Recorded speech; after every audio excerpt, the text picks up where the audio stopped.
I'd like to begin by speaking about the groundwork that we have laid over the past year. Last April, I outlined our administration's approach to our economic relationship with China.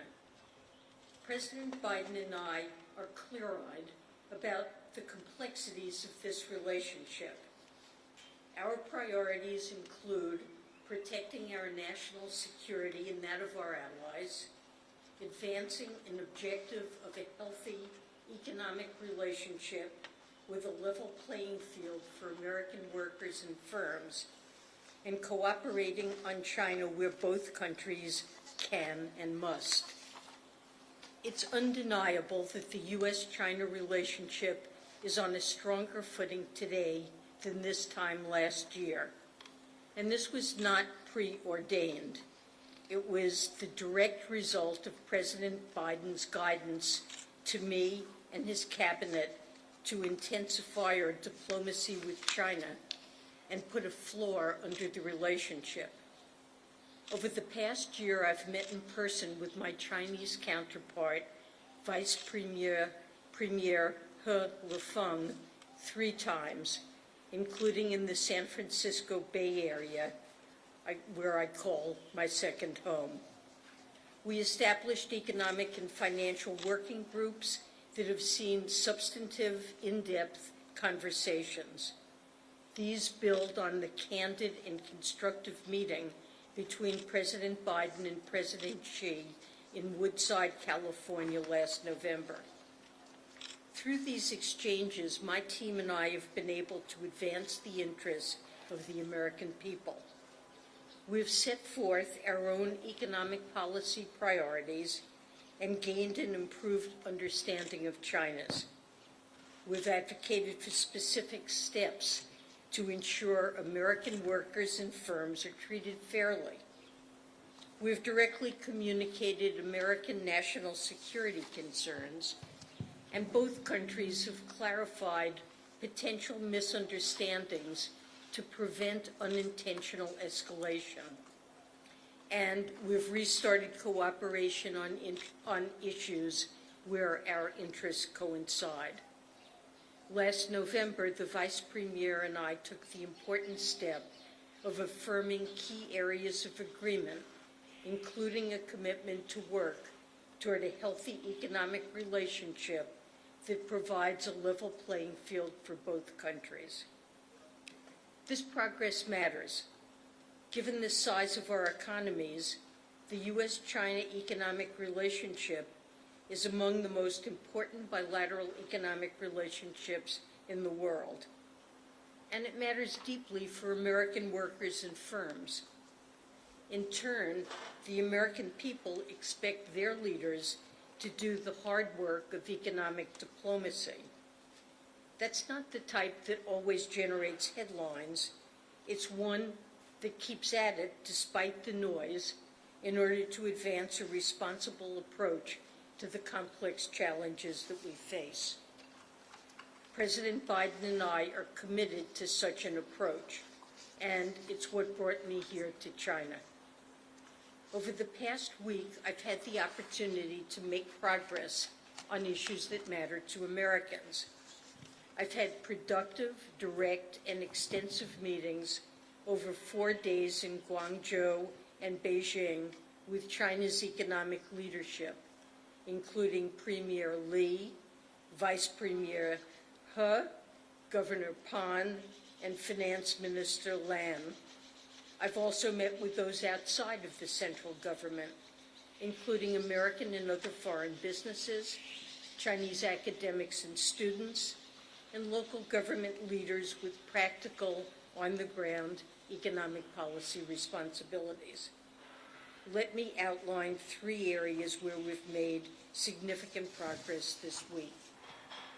First, Vice Premier He and I agreed to launch intensive exchanges on balanced growth in the domestic and global economies. This represents an important part of my effort to advocate for American workers and businesses and gain a better understanding of certain PRC macroeconomic policies. Let me explain. During conversations this week, I underscored again that the United States does not seek to decouple from China. Our two economies are deeply integrated, and a wholesale separation would be disastrous for both of our economies. Even as we take action to diversify our supply chains, we seek to preserve the broader trade and investment relationship that can benefit American workers and firms. China is a key market for American products and services, and competition between our firms can spur greater dynamism and innovation in American industries. The American businesses that I spoke to in Guangzhou underscored the significant benefits of a healthy economic relationship. At the same time, I expressed concern to senior Chinese officials that there are features of the Chinese economy that have growing negative spillovers on the U.S. and the globe. I am particularly worried about how China's enduring macroeconomic imbalances, namely its weak household consumption and business overinvestment, aggravated by large-scale government support in specific industrial sectors, will lead to significant risk to workers and businesses in the United States and the rest of the world. China has long had excess savings, but investment in the real estate sector and government-funded infrastructure had absorbed much of it. Now, we're seeing an increase in business investment in a number of new industries targeted by the PRC's industrial policy, and that includes electric vehicles, lithium-ion batteries, and solar. China is now simply too large for the rest of the world to absorb this enormous capacity. Actions taken by the PRC today can shift world prices. And when the global market is flooded by artificially cheap Chinese products, the viability of American and other foreign firms is put into question. And we've seen this story before. Over a decade ago, massive PRC government support led to below-cost Chinese steel that flooded the global market and decimated industries across the world and in the United States. I've made clear that President Biden and I will not accept that reality again. I know that these serious concerns are shared by our allies and partners from advanced economies to emerging markets. China's excess capacity is built up over a significant amount of time, and our concerns will not be resolved in a week or a month. But the exchanges that we announced during this trip will provide a dedicated structure for us to raise our concerns about China's imbalances and overcapacity among a wide range of other topics in a detailed and targeted manner.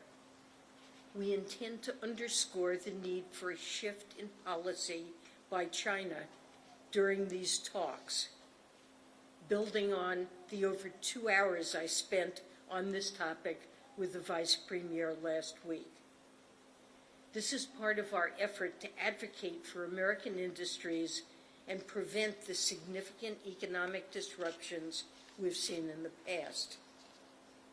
It's important to note that I firmly believe that addressing these imbalances in an appropriate way will not only be good for the U.S. and the world, it will also be good for China's long-term productivity and growth.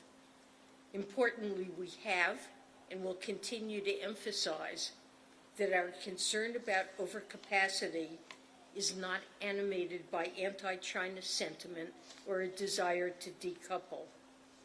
Rather, it's driven by a desire to prevent global economic dislocation and move toward a healthy economic relationship with China. Second, I was pleased to announce that we're expanding cooperation with China in our shared work against illicit finance. At home, President Biden and I have taken major steps to prevent illicit actors from exploiting the U.S. financial system and to hold them accountable when they do. But the United States cannot do it alone.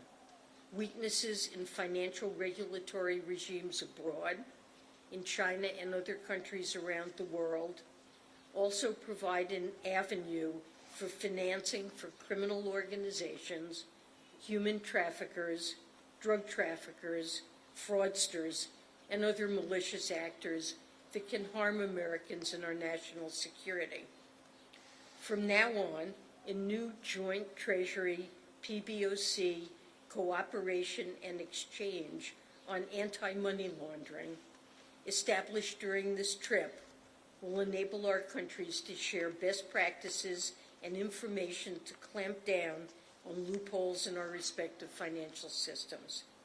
I've asked my team to begin these meetings very soon, and we look forward to reporting on our progress. I'm also pleased that illicit finance is a critical component of Treasury's work with the PBOC as part of the U.S. PRC Counternarcotics Working Group. Exchanging information on money laundering as it relates to trafficking of fentanyl and other illicit synthetic drugs can help us disrupt the flow of illicit narcotics, precursor chemicals, and equipment.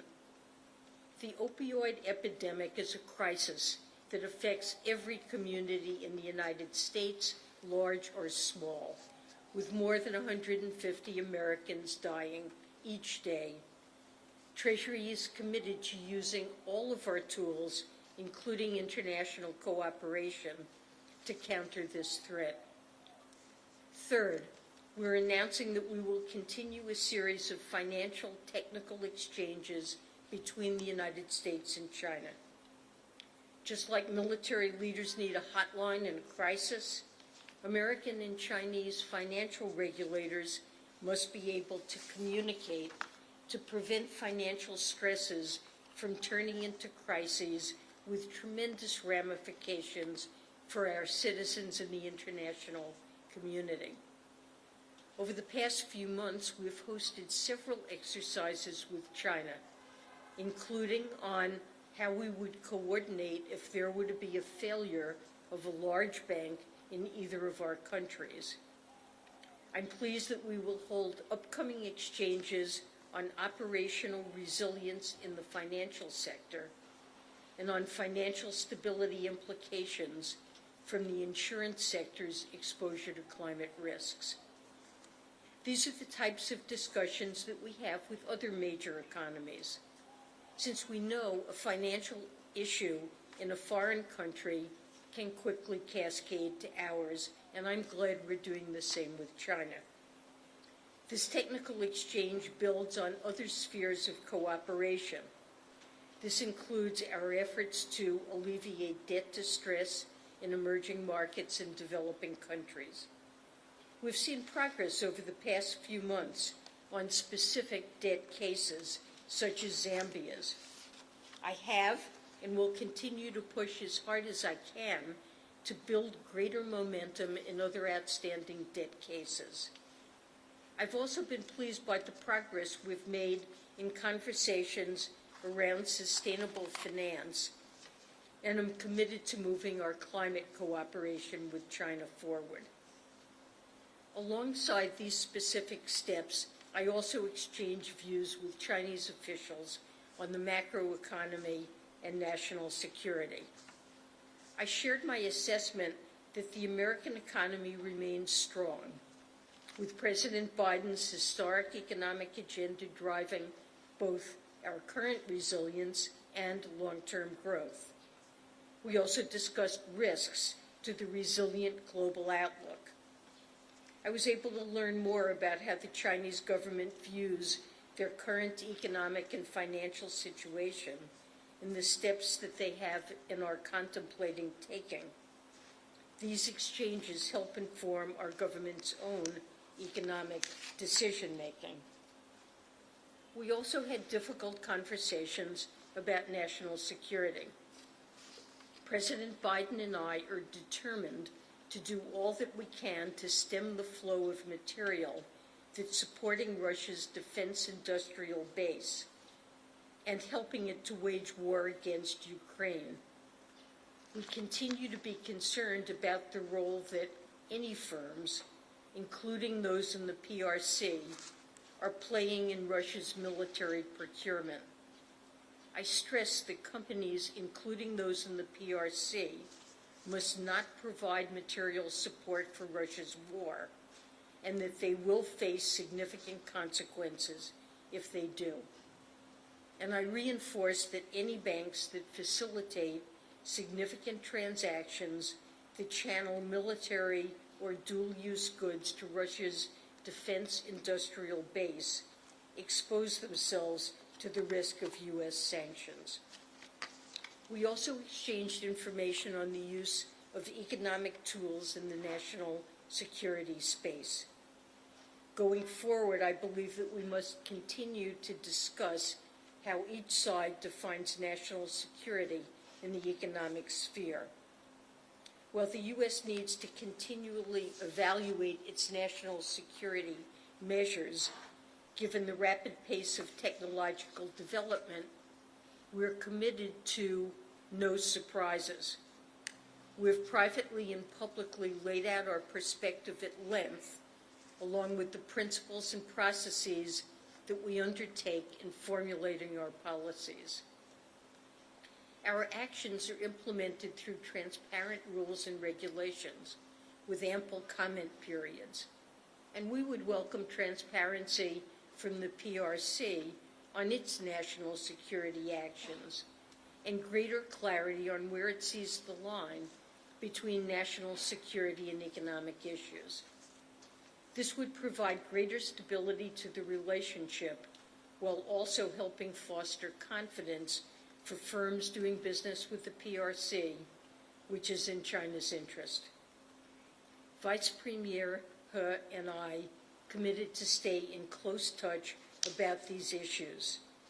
The United States will also be hosting our Chinese counterparts next week for the fourth meetings of the Economic and Financial Working Groups, where these issues will be discussed at length. So let me end with this. The work of diplomacy is not easy, but in the few months since the Woodside Summit, and certainly since I visited Beijing last summer, we have taken major steps to stabilize the U.S.-China bilateral relationship. And during this trip, we've been able to build on that foundation to move the ball forward on specific issues that matter to Americans. That does not mean we have resolved all our differences. There's much more work to do, and it remains unclear what this relationship will endure in the months and years ahead. But as we proceed, we must remember that its trajectory is not predetermined. It depends on the choices that each of our countries make. I know that the American people expect a clear-eyed approach to China, one that proceeds with confidence about the economic strength of our country and protects our national security, while finding a way forward so that both countries can live in a world of peace and prosperity. The President and I are firmly committed to continue to deliver on that. Thank you. I'd be glad to take your questions. First question goes to Alan Rappaport, The New York Times. Thank you, Secretary Yellen. Following your meeting with the Premier, his office put out a statement saying that the U.S. should refrain from politicizing and national securitizing economics and trade, and appeared to be dismissive of some of the concerns that you raised about overcapacity. What's your response to that? And if China does not make changes, what types of measures do you think should be considered to protect the green energy industries that the Biden administration is trying to develop? Well, I believe that in several hours of conversation on this topic, that I was able to make very clear the basis for our concerns about Chinese overcapacity, and that our concerns are not U.S. concerns alone, but also reflect the views of our allies in Europe, in Japan, and in developing emerging markets, Mexico, India, among others. So this is a widespread set of concerns, and I believe he heard very clearly my view that this is something that, if not addressed, will injure American workers and firms. And I think he also understands that we have concerns with respect to our supply chain resilience about developing undue overdependence on China as a source of supply in areas like clean energy, which will clearly be expanding in the decades ahead. And we need to have some participation in this, as our allies do. We agreed, as I mentioned, to launch intensive exchanges on balanced growth in the domestic and global economies. The reason for that is because the Chinese have heard our concern with the potential impact on American workers and firms, and realize that we need to discuss this and address this collaboratively. Next question goes to Fatima Hussein from the Associated Press. Hi, Secretary Yellen. Forgive my voice. Your counterparts brought up TikTok in your discussions. Was any progress made on resolving that issue? Is it practical to ban the app in the U.S.? And on overcapacity, what are you looking for China to do in sectors like EV and solar, where it already exists? Are you looking for voluntary restrictions on exports? So let me start with TikTok. It's a subject that was raised in our meetings. We discussed it briefly.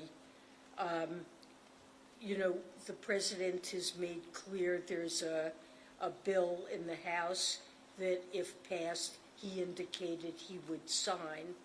And I am certainly supportive of efforts by our administration to address national security issues that relate to sensitive personal data. So our concern here has to do with sensitive personal data and protecting it. This is a legitimate concern. It's a concern that China, for its part, also is concerned about. Many U.S. social apps are not allowed to operate in China. We would like to find a way forward. Of course, this is important to the Chinese. The president made clear he would sign the House legislation. Sorry, there was a second. On overcapacity, whether EV, battery, solar, anything that already exists, whether you're looking for voluntary export restrictions? Well, I don't have anything specific to say here. This is a problem that has developed over many years. I think, importantly, it reflects Chinese policies that place great priority on these sectors, channel support to them, enable them to continue operating even when prices drop to very low levels due to overcapacity, and their firms don't exit the market. Instead, it's potentially our firms that have to do so. I think some changes in policy, as I mentioned, on the Chinese side are necessary and appropriate, and these are matters that we will begin discussing as early as next week when the Economic Working Group convenes again. Next question will go to Courtney Brown with Axios. Thanks for taking our question, Secretary Yellen. I wanted to follow up on what Alan asked You mentioned in your opening remarks that the Biden administration won't accept the reality of what happened over a decade ago with the first China shock. So how far is the Biden administration willing to go to prevent that from becoming a reality? What are some of the specific actions that you could take? Well, I don't want to get ahead of where we are on this, but I did last week visit a firm in Atlanta called Suniva that was a dynamic and technologically advanced producer of solar cells in the early 2000s. This was a time when China ramped up its capacity to produce solar panels enormously. Prices plummeted, and in 2017, the firm finally had losses that were so steep it went out of business. It went bankrupt. And one of the goals of the Inflation Reduction Act, of course, that's a key goal is to reduce emissions to address climate change, but also it's intended to bolster our supply chains and create some capacity in the United States to produce these critical clean energy products. And there are a series of supports there and restrictions that have enabled this firm to feel it now has the potential to operate profitably. But we recognize that continued investment in capacity in these areas in China that outstrips growing global demand really could again threaten a company like this. And I would simply say that the impact of that, you mentioned the first China shock. That was something that happened in the years after China joined the World Trade Organization. Its production of many manufactured goods ramped up dramatically, and there was tremendous loss in jobs, maybe up to 2 million jobs in the United States, that really led to the hollowing out of industrial production in many parts of the country and had a very negative impact on American workers. I don't believe President Biden, this is something he's very focused on, wanting to reverse these adverse effects that American workers have seen, and I simply would say it would not be acceptable to the United States, to President Biden, to allow this to happen again. Exactly what the right tools are, I don't want to get ahead of where we are, but I believe that it's critical that our Chinese counterparts understand the importance that we place on addressing this, and I believe they have tools that they can use to ease this problem. Next question will go to Andy Durin, The Wall Street Journal. Hi, Secretary Yellen. You mentioned the recent stability in U.S.-China ties that some of this recent diplomacy has helped achieve. I'm wondering if this overcapacity issue does kind of become the worst-case scenario and a repeat of the first China shock, as you mentioned. I mean, is that something that you think has the potential to destabilize this recent momentum? I mean, is this central to kind of the future of the bilateral relationship, whether this issue can be resolved successfully? Well, it is a critical issue, and it is one that could have an adverse impact on American workers and firms if we don't find a solution. So I believe we have a commitment with the Chinese to try to work cooperatively to understand the economic concerns that each of us has. And this is a very important concern of ours. I think my job here is to make sure I've explained this very thoroughly and presented this concern at the highest levels of Chinese leadership so that they understand the importance that we attach to this. I do not want to see the U.S. economic relationship or overall relationship with China deteriorate and fray. And I believe the Chinese are undertaking these consultations and ongoing exchanges because they share a similar desire to stabilize our relationship, that we both see the benefits of a strong trade and investment relationships. As I said, there are gains to us from being able to sell into a huge Chinese market. For many American firms, it supports many jobs, and the Chinese gain similar benefits.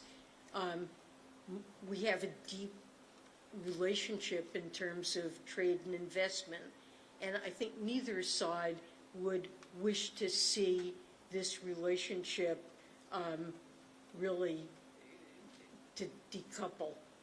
So we're working together honestly in good faith to have frank and candid discussions and to find a way forward that is constructive. Next question will go to Mark Stewart, CNN. Good afternoon, Secretary Yellen. I want to continue the conversation about the current business environment. Whether it be TikTok or EVs, there is a lot of suspicion from Washington, from Wall Street, and from Main Street toward Chinese firms. Having made yet another trip now to China, I'm wondering, is this skepticism warranted? And how will you know if a threshold has been reached, a new level of comfort for American firms to feel encouraged to do business here in China? So we have talked with American firms and made an effort to understand their concerns.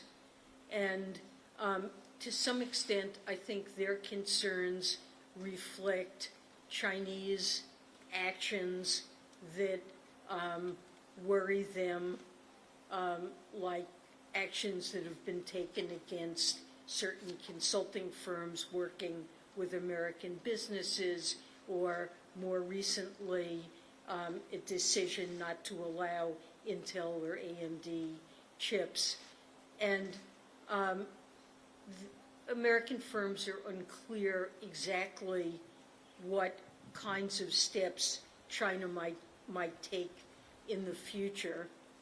And I've tried in our conversations to make clear that this is a reason for caution on the part of American firms about doing business here. That said, there are many American firms with deep and long involvement in China that continue to do very profitable businesses that they're very committed to here. So I wouldn't overemphasize this problem, but I think on each side we need to be as transparent as we can about our national security concerns and how the actions we take relate to resolving those concerns. That's often what the Chinese say, is that this reflects a national security concern. As I mentioned, when we've put restrictions in place, we've proposed rules, gone through a full rulemaking process in which we take comments and make very clear what the rules of the game are, and I think that would be helpful on the Chinese side as well. And the final question will go to Wang Liwei from Caixin. Hi, Secretary Yellen. I study econ in Columbia. Very much share your concern of the overcapacity issue on China and beyond. I also want to, in keeping with your spirit of being constructive for this trip, in the short term, from what I talked to some former Chinese senior officials, solution from supply side is relatively limited on this overcapacity issue because it is tied to China's development model where local governments is very active. And at this stage, where the economy is already weak, local governments wouldn't want company to go bankrupt, as you just mentioned, fearing layoff and potential social stability issues.